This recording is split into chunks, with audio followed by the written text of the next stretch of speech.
Hey everyone, this is James LaBrie from Dream Theater, and you're listening to ProgRock Digital. Welcome to ProgRock Digital.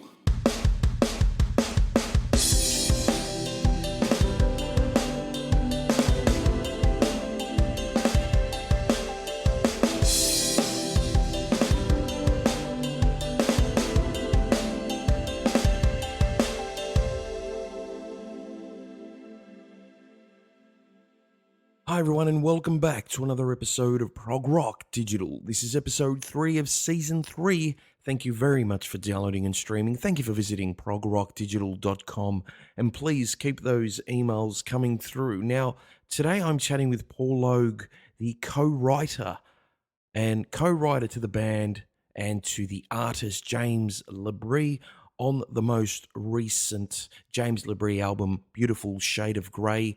We chat about the recording process, how he caught up with James to initiate the album, and also, well, general conversation in and around the band.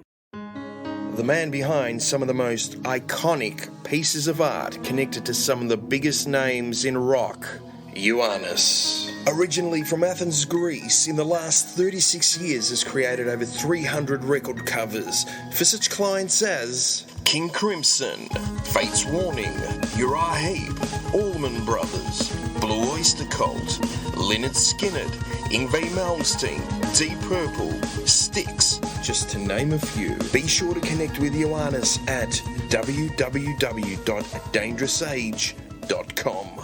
Coming July 30th, the re-release of Amaran's Plight, Voice in the Light, featuring Gary Werkamp, DC Cooper, and Nick DiVigilio. One of the greatest progressive conceptual albums of the 2000s is with us once again.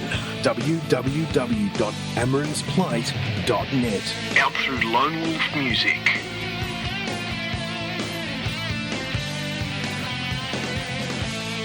Falsett have released their debut album, We Follow or Lead the Way. Available to download and stream, visit falsett.co.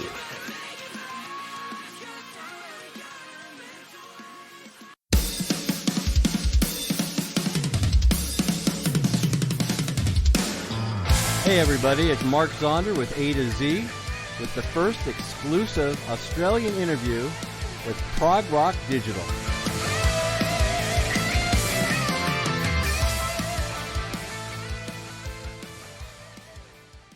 How's it going, Paul? It's going great. Yeah, can't be too many complaints from my side. So, Paul, look, you've released Beautiful Shade of Grey. Now, that was released about a week back, May 20th, out through InsideOutMusic. How does it feel for that album to finally see the light of day and be out? You've received some amazing feedback and reviews up until now. Mm. Yeah, I think probably the first feeling, Nick, is really one of overwhelming, relief to have it out, because we sat for quite some time with the record finished, because Dream Theater were in the cycle of A View from the Top of the World as well. We're on the same label, so we had to be, I think, 6 months clear of them. So it's been in the can for, I think, the end of maybe October, November last year. So we had that awful long lead time. So that's the first thing, to get it out. And now for me, experiencing the reaction because of working with someone like James, it's the biggest microscope I've ever been under. It's just been a tidal wave of, joy, to be honest. Just some amazing reviews. This is a total departure, of course, for him and his solo work, but when we first hooked up together, he was very adamant from the outset of the style and the approach that he wanted to do. And I think the two of us, plus the other chaps in the album, who've almost completed a band, shall we say, were just blown away by how it sounds and the reaction. And I think as an artist, you sometimes get bogged down too much of all the crap that goes around making a record, and you can sometimes forget why you did it. It was that joy of writing ideas, and James and I unbelievably clicked from the minute we started swapping riffs and ideas. So to hear it all now and see people reacting the way that we first reacted when we let each other hear the ideas has been just amazing, absolutely amazing. Yeah. So can you just run through how it is that you bumped into James? My understanding is that you guys randomly met at an airport. Is that right? Yeah, yes. And you obviously picked up a conversation and got the ball rolling, so to speak, after that conversation. Can you just run through that with us? Yeah, that's true. That's true. Yeah. So, I mean, the backstory is that he guested on Eden's Curse, my band's third album. That would be back in, Trinity. trying to say that's right. So that was out in 2011. We started working around about 2010 on a song. And in actual fact, James sang on the entire record. He helped out with some of the backing vocals. So we had a long period of weeks of working with each other, Yeah. getting to know each other. And that friendship, as we developed it then, has stood the test of time. We've been great buddies ever since. Every time DT come to the UK, I'll at least try and catch them in my hometown, but they never always do the same cycle. They've always got a few cycles. So I've travelled down to England. I've been to the Czech Republic, would you believe, to catch them on tour as well. And I would always buy him a ticket. I'm not a freeloader, as they call it. That guy, like to support the bands that I love. And James will always hook me up with an after show. We get a chance to meet each other, say hello. And the short and long of it is, I've been trying to get him on the Distanced Over Time tour. So I was going out to Prague with some friends. I was then seeing them in my hometown, and really not like James at all. He wasn't replying back, and I thought, God, I wonder what's happened. But naturally, it's just that he'd changed email addresses. I think being in the public eye like that, James has changed email addresses a few times over the 10 years I've known him. And I think that's all it was. So when they played my hometown in Glasgow, I just didn't get the chance to meet him, of course. I tried emailing him on the day to say that I'm coming. And lo and behold, I'm going to London the next morning for work engagement. I'm walking through Glasgow Airport at something like 8 a.m. in the morning. And I come round the corner from security, and there's James and John Mayung sitting having a coffee in Costa Coffee. So I walk over and say, "Hi, James." And he's like, "Holy shit, Paul, how are you?" And we just caught up from there. It was, look, we never saw you last night. I was just wondering that we usually see you at Glasgow. And I said, I emailed you, but you never got back. And he's like, "Oh, dude, maybe you've got my old email." And we swapped all the latest kind of information with each other. And it was great just to catch up. And it turns out we were actually on the same flight, but we didn't know that at the time. We were both going down to London, and I said, "Look, I really need to get to the gate."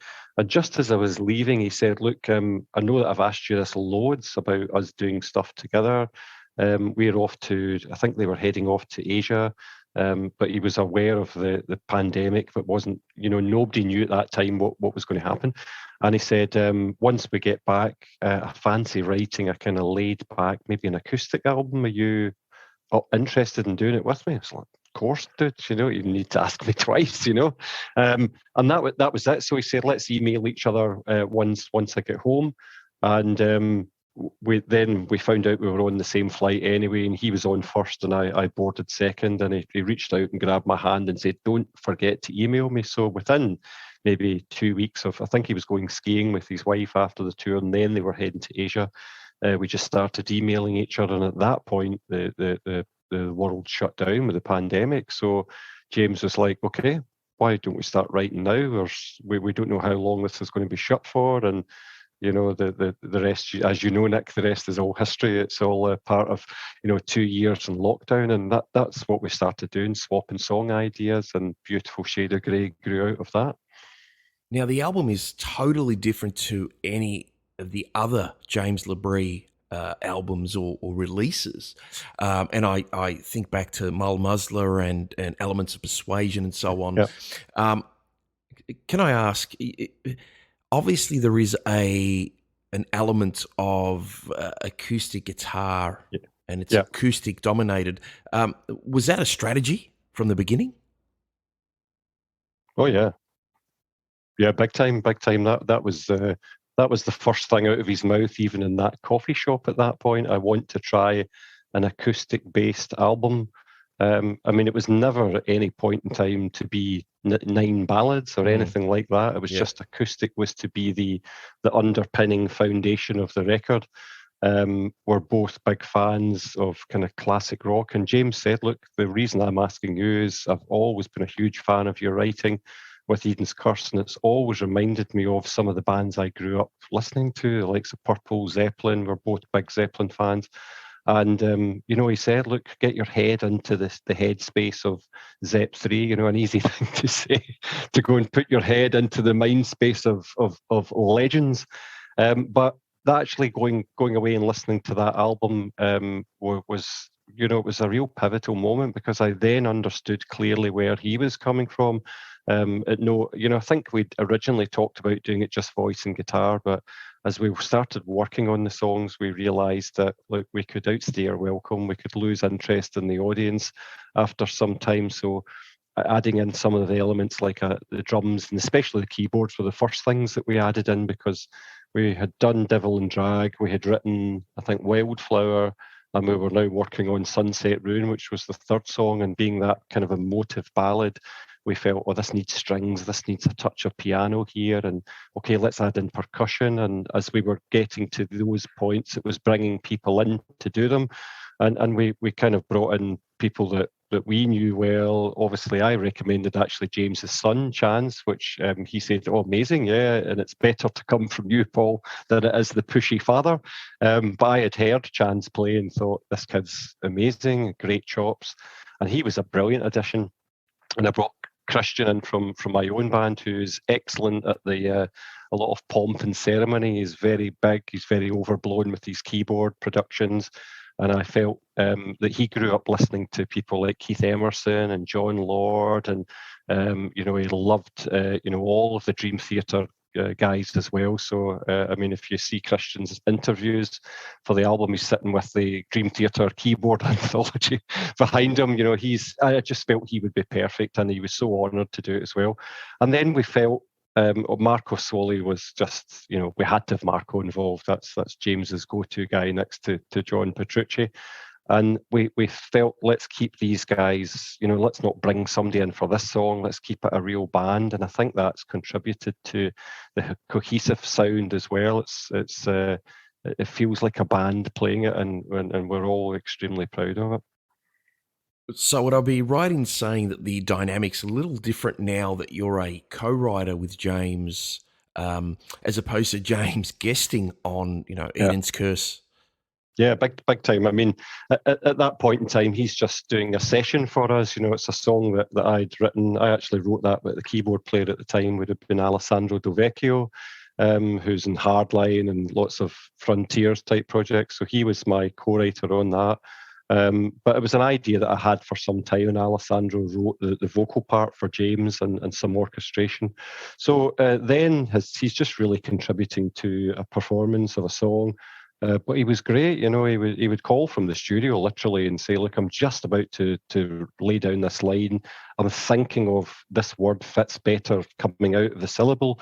And he was the base foundation for the backing vocal. So it showed me that this wasn't just a guy that was here to collect his money and run in over the horizon. This was a man that cared deeply about what he was just about to sing, to the point he's contacting me.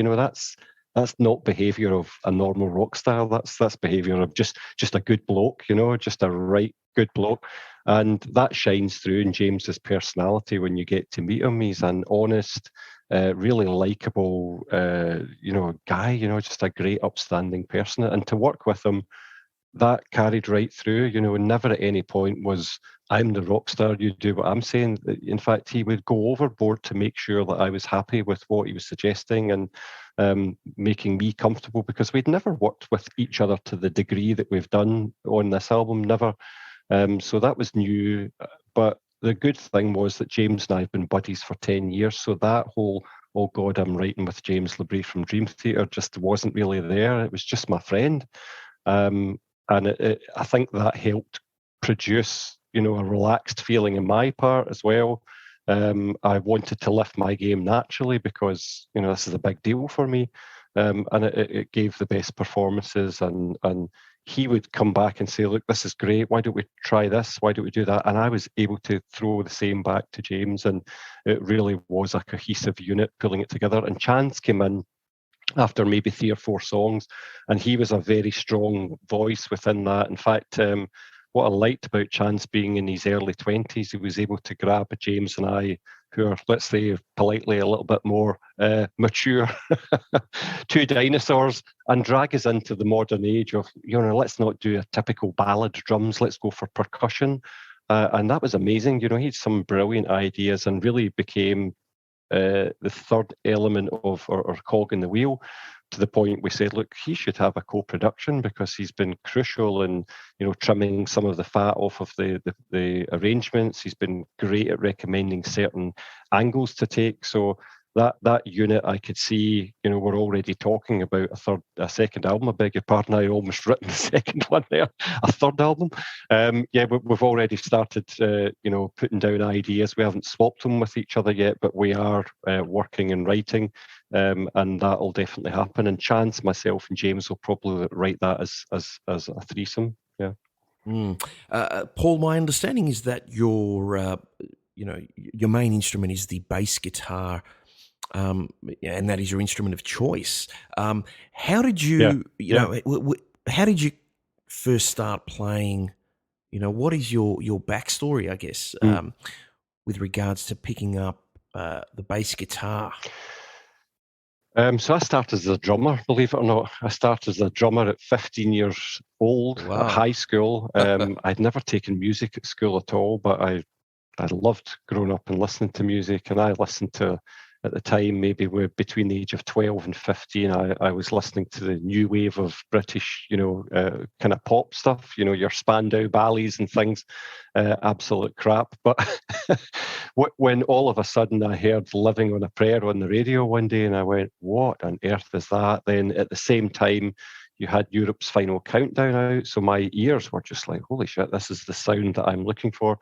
And my grandmother was a big collector of records, and she had stacks and stacks of LPs, and a lot of them were like chart compilations. And I would literally just go through, pick on this compilation album, put the needle at the front, and try and find that rock sound. And one of the first songs that I found, I'm thinking, crap, and on comes Fool for Your Loving by Whitesnake, and I'm like, that's it. That is it. I don't know what this is called, but my ears were shaping. And we had a cool local library. I'm from a very kind of small village near Glasgow, and we had a cool library with a great record collection. So once I started to hear what these bands were and what their names were, because this back in those days, there's no internet. This is all from radio. So you'd be lucky to jump in halfway through a song, and you'd be lucky if the song stopped and the DJ told you who it was. I then got the Slippery When Wets, and I got like the Final Countdown albums, and then suddenly I discover that Scotland has its own rock show, and it's on a Friday night at midnight until 2 a.m. So as a 15-year-old kid, I would go to bed with my Walkman radio, and I often remember my dad taking my earphones off at maybe 1 a.m. I never had the stamina to go through, but that was the early education for me.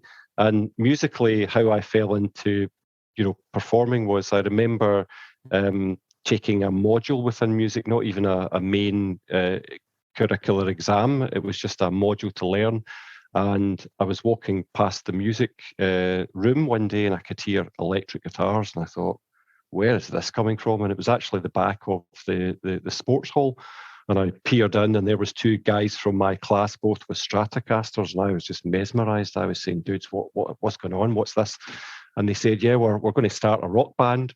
And suddenly I now have 2 buddies that were, kinsmen. They were listening to different bands like Kiss and the Scorpions. Never heard of these bands. One of them liked Maiden. I thought Maiden were this death metal band at the time, as you do if you're not the front cover. Not used to. Exactly. So I'd never heard a Maiden song, except for at the time we had a Lucozade advert with the Phantom of the Opera was the actual theme tune. Of course, there was no vocals, so you recognised the riff and the motive. And the guy said, yeah, do you know a drummer? And I went, yeah, I play drums. Total lie. I'd never been behind a drum kit in my life. Didn't even own a pair of sticks. And I say, yeah, I play drums. And they say, well, the teacher's allowing us to do some band practices, so we can get the drums in the next class, which was 2 days away. So I'm running home to my mum. I need a set of drumsticks. But I knew, Nick, that I used to play along to records on pillows and things, just with pots and pans and spoons and knives and forks. So I knew I had the basis of rhythm, but then to sit behind a kit, and I sat behind it, and I did okay. I wasn't great, but as that journey evolved, we started writing our own songs from a very early age. We played lots of covers. We got to perform in front of the school. We got one of the guys switched to bass. Then he left. His dad owned quite a large electrical company, so we were left without a bass player. I'd really got to the point where I thought, actually, I'm not that great. And we knew a kid in the year below who was really good, and he was into Metallica. He had long hair, so we got him in drums, and I switched to the bass. So that was my journey at kind of 15, 16 years old, trying to save up the money to buy my first second-hand bass. And from there, I got into some local Glasgow bands. I played in a Van Halen tribute for 4 years. But I was always writing songs. That was my thing. I always wrote my own songs, and started writing songs for other people as well. And then formed Eden's Curse maybe about 2005, 2006. I started the basis of that, putting it together, and it just kind of took off from there. Now, I've got a silly question for you, man. So, and for a better word, does Paul Logue have a day job?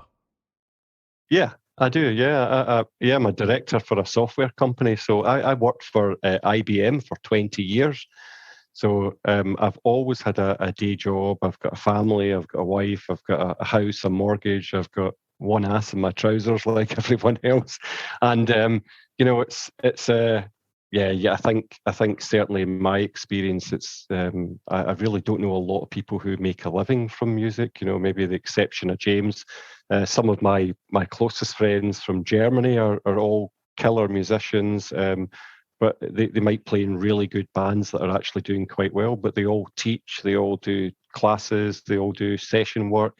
Maybe someone like Dennis Ward would be the most successful out of the lot. He does the production side of things. But yeah, it's always allowed me to be a musician, because you're able to put food on the table and a roof over the family's head. So I've been able to balance it quite well. And I think the key for me is having a band that was international. You weren't touring a lot, except for maybe every album you would do a kind of 2-week tour. We toured mainly in our own country, in the UK, and we would have festival appearances abroad. So it was never me having to go to my work and ask for 4 weeks off. That just didn't happen. We did a 2-week tour of Germany, and that would be the longest. So yeah, unfortunately, I love my job. I've done it for a long time, so and doing quite well.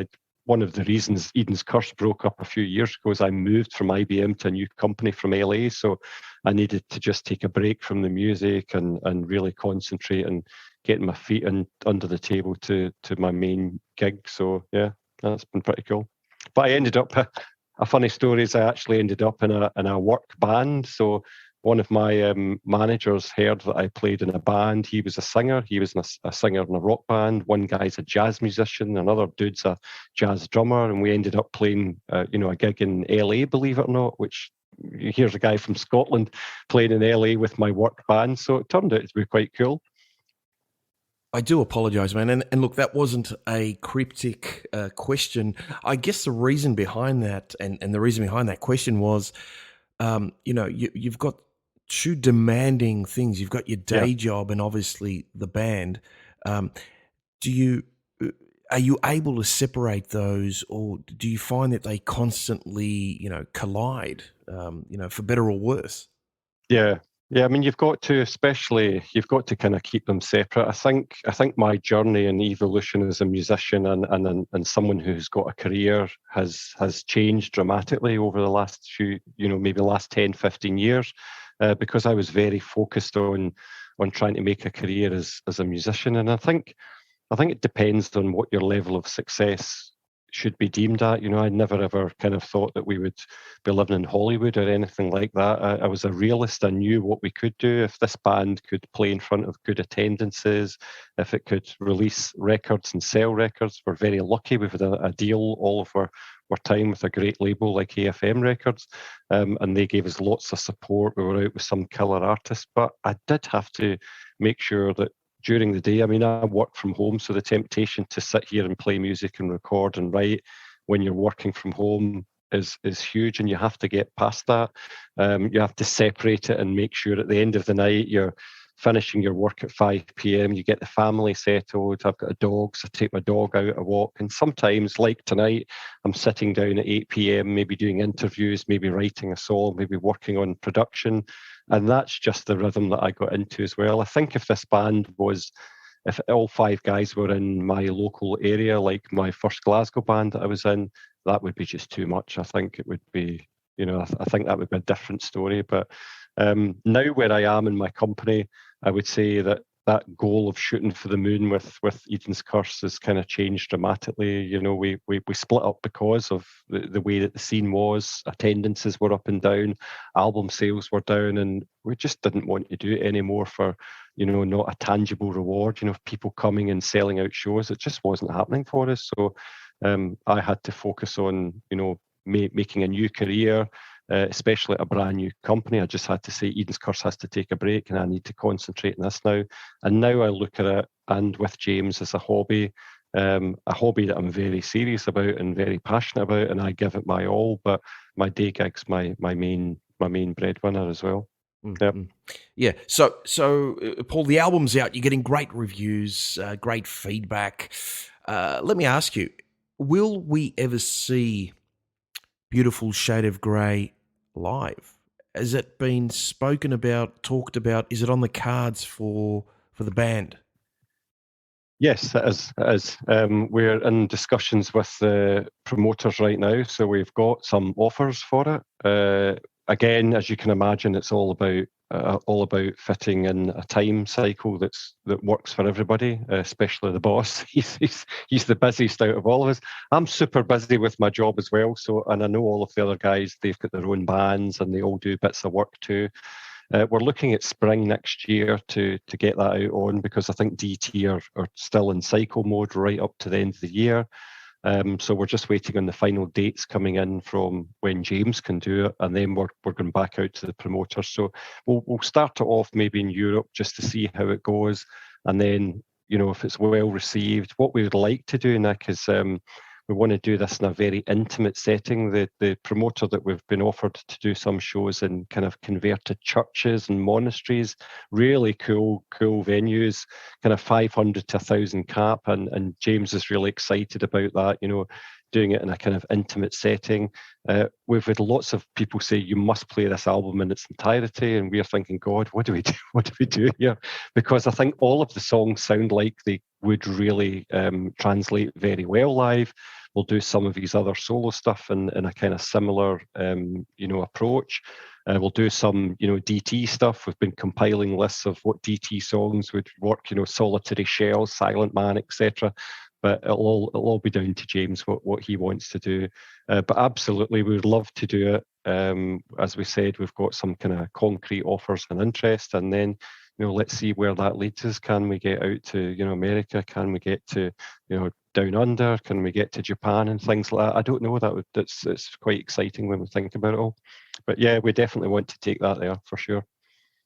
Now, Paul, before I let you go, I know you're extremely busy. It would be remiss of me not to ask, and for those that can't see this, you're wearing a Celtics cap. And I guess something that we have in common is Ange Postecoglou, who obviously was a player and coach here in Melbourne, in Australia, who's now moved to Scotland and, is obviously the Celtics coach. How was he received initially?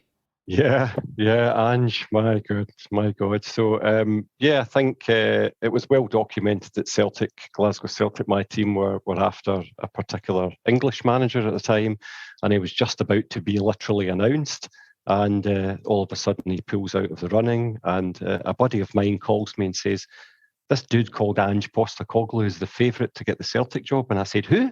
And literally that was the opinion over here. I mean, I get it totally, Nick, that it's complete football snobbery, but we hadn't a clue who this guy was. I'm I'm a bit more of an open-minded person. So the first thing I did was Google this guy and try and I'm a huge Celtic fan, so I'm soaking every bit of content I could get about this guy. I'm reading reports on him. I watched about 3 or 4 YouTube interviews, like hour-long specials about him, and I thought, actually, I like what this guy's got to say. But where you are at that point in time, our club was in a complete. They were on its knees. It was a complete disaster. It was meant to be our 10th title in a row, record-breaking season, completely imploded on itself. Our arch rivals won the title for the first time in years. And it was a miserable season. And there's no way, without a word of a lie, that we could have envisaged that this guy was going to come in and do. I mean, the first 6 matches, they lost 3 games. You lose 1 in Glasgow and you're 1 game away from the sack. That's how bad the fan power is. And Ange basically said, look, you guys like to call things early. Just calm down. I'm keeping the players away from the noise. We're going to trust the process. We're going to attack. And we'll see how we go at the end of the season. And what a season it's been. I mean, he has just given me, in my 46 years on this earth, some of the best football I've ever seen played at Celtic Park.